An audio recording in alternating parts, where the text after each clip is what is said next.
Hello Year 9, this is Lesson 2, Women's Voices Through the Ages with Mrs Ratcliffe. So just a few pointers whilst you're watching the video. So number 1, be prepared to pause the video to allow you time to read the information, instructions and to complete the tasks.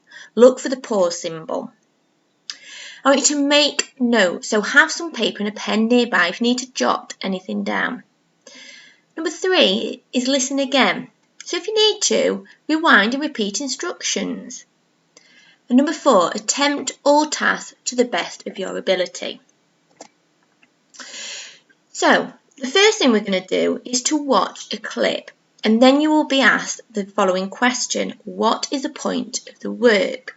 Okay, so you're going to watch the clip and then you'll be given a chance to answer that question.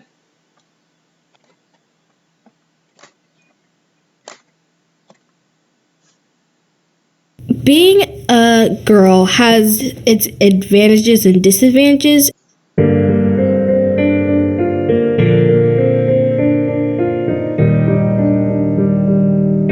Why don't we have equal pay for the same job? I don't understand that. It's a complete anomaly. It should have been changed years ago. Hillary Clinton, so well qualified, couldn't get elected as president. No woman could get elected as Secretary General.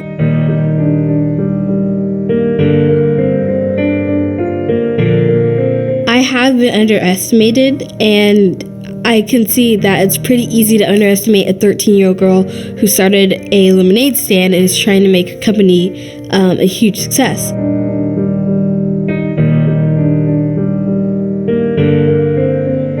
If you have a problem getting orders from me, close your eyes and imagine I'm a middle-aged white man. And that happened in Hollywood, where I'm working right now.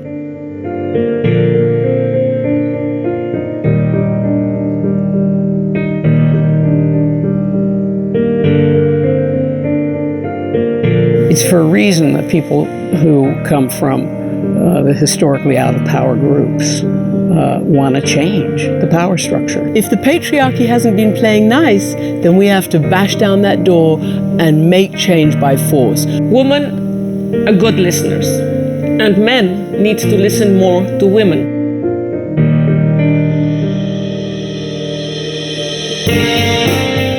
My name is Annie Lennox. I'm Julia Gillard, the former Prime Minister of Australia. Executive Chair of Banco Santander. I'm one of the few women running an engineering company. Former Prime Minister of New Zealand. Chairman and CEO of KPMG. Saudi filmmaker. I'm the Secretary General of the Council of Women World Leaders. Group President, North America for P&G. Deputy Chair of KPMG in the UK. I'm the founder and CEO of Me and the Bees Lemonade. Where I'm coming from in the rural village, most of the women are still relying on men for survival, and they don't realize they have the potential to be educated, to work for themselves, to be independent. Women lack confidence. Women fear failure. Advancing women hurts men. I call these myths. From my experience, I know that I have the power of raising my voice.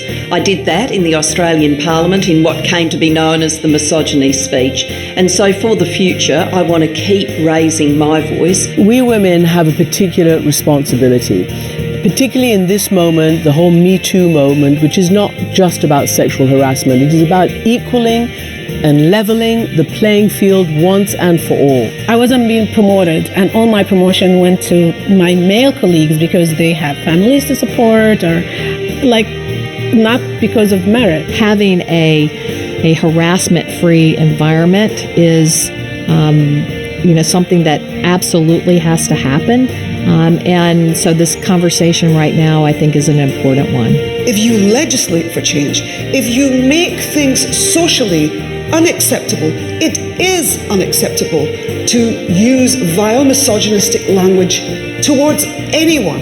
The reality is that women need to be able to look up and see people that they aspire to be. I have a role as a role model. That's what I call the power of the mirror, knowing what it is you can be by who it is you see.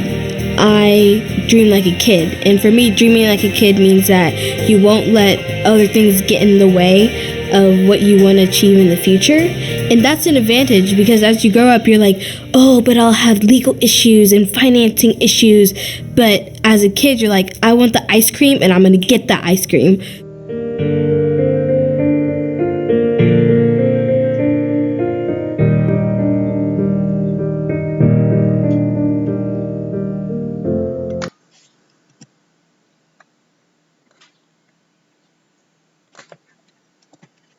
Okay, so now I want you to answer the question, what is the point of the work? If you look here, there is a possible sentence starter. I think the point of this week work is. So I want you to finish that off. Pause the video and then restart it once you've done your answer.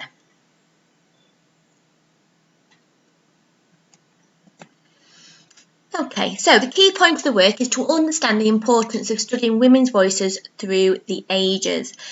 And today's work links to the ATL characteristics resilient, self-motivated and determined. So if you look in the yellow box here, the do now task, why study women's voices through the ages? I want you to answer that and I want you to give your opinion, okay? And again, there's a possible sentence starter here. We are studying women's voices because. So like before, pause the video and then restart it once you've done your answer. So now I'm going to give you some information. So on the next two slides is some information. I will read through it with you, but you might want to pause it to reread it yourself. But don't forget, you can always rewind the video if you need to. So why study women's voices through the ages? History was written mainly by men and about men's activities in the public sphere. Women are usually excluded and when mentioned are usually portrayed in sex stereotypical roles such as wives, mothers and daughters.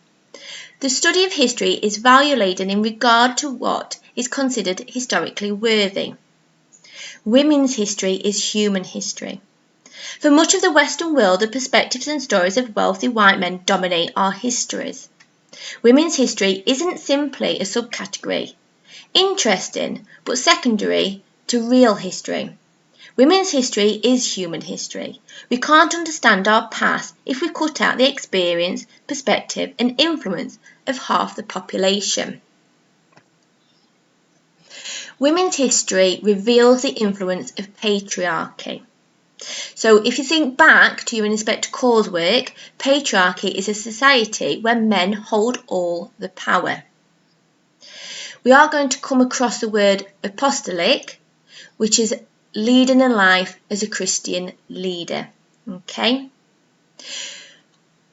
When we tell women's full stories, their struggle as well as success, we notice the effects of patriarchy, effects often hidden when our histories focus on men.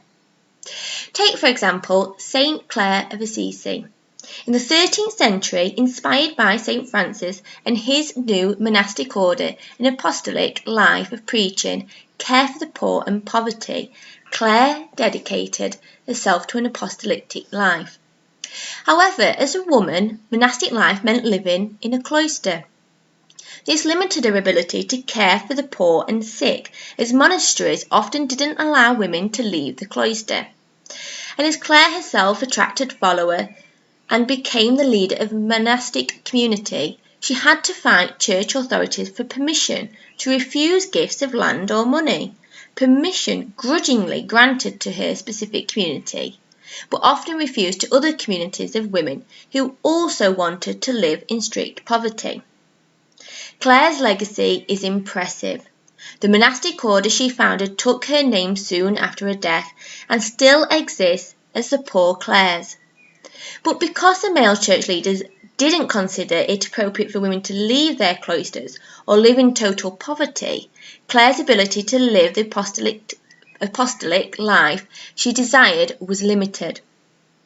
Clare had to fight to establish her order, and she was forced to accept significant compromises in a way that Francis simply did not.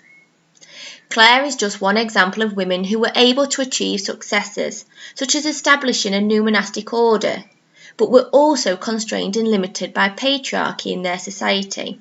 We must acknowledge this because despite changing over the years, patriarchy continues to affect women today. So we're going to watch another clip, okay? And if you want to, make some notes as we do so.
Okay, so the next task is a matching activity task. Okay, what I want you to do is to match the photo on the left to the name and a bit of information about them on the right. I would recommend putting the photo number down, so number 1 here, and then matching it with the information. So Marie Curie, putting then a date of birth to the date of death, and then the bit of information there.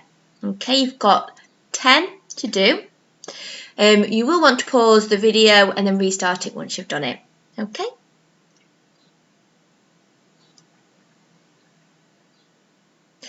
Right, now ready to check your answers. So, how many did you get right? So have a look, take a moment. Again, you might want to pause the video to do that and just check that you've got the right information down.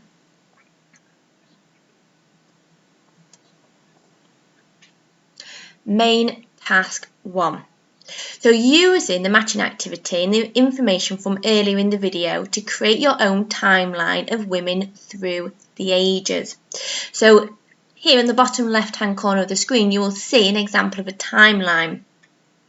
So you need to make sure that your timeline is in chronological order. That basically means that it is in time order.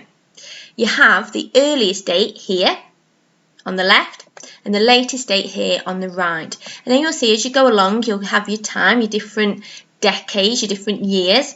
And then coming off it, you've got your lines going to the information. So you're going to have a line going across, and then off it, you're going to have the different influential women.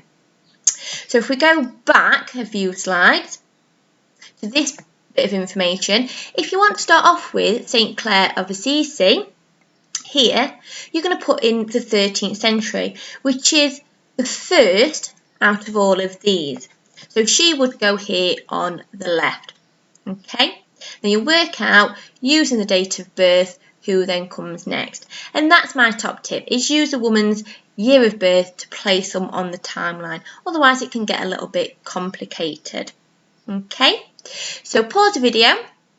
You might want to put in some colour. Make sure you use a ruler. Think about the presentation of it. You might want to use text boxes and bullet points. Okay, so pause the video now and then restart it once you've done the task.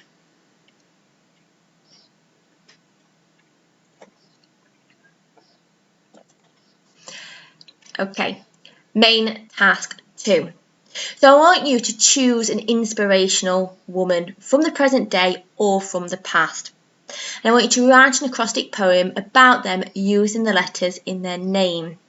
If you want to, you could always do a bit of extra research about your chosen inspirational woman, and you could do that by Googling them. So an acrostic poem, so if you have a look at the top right-hand corner here, okay, here is an example. You are going to want to use the first name and the second name, but this example just has the first names for Marie Curie. So Marie Curie was a magnificent scientist who was a researcher and was involved in helping fight the cancer battle.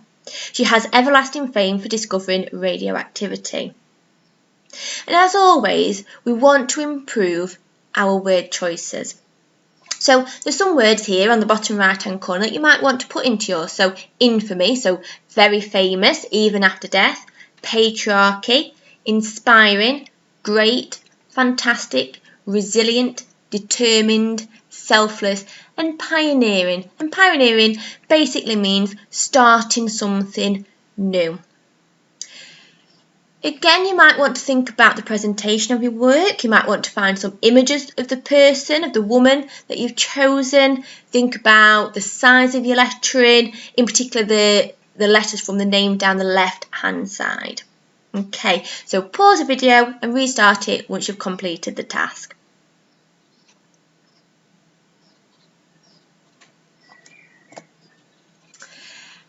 And finally, the last task. And I want you to think about whether you have achieved the objective.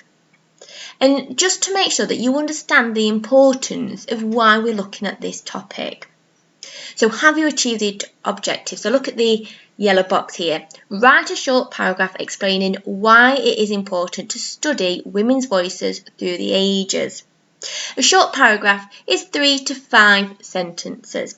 And don't forget, each sentence does have a capital letter at the start and full stops at the end.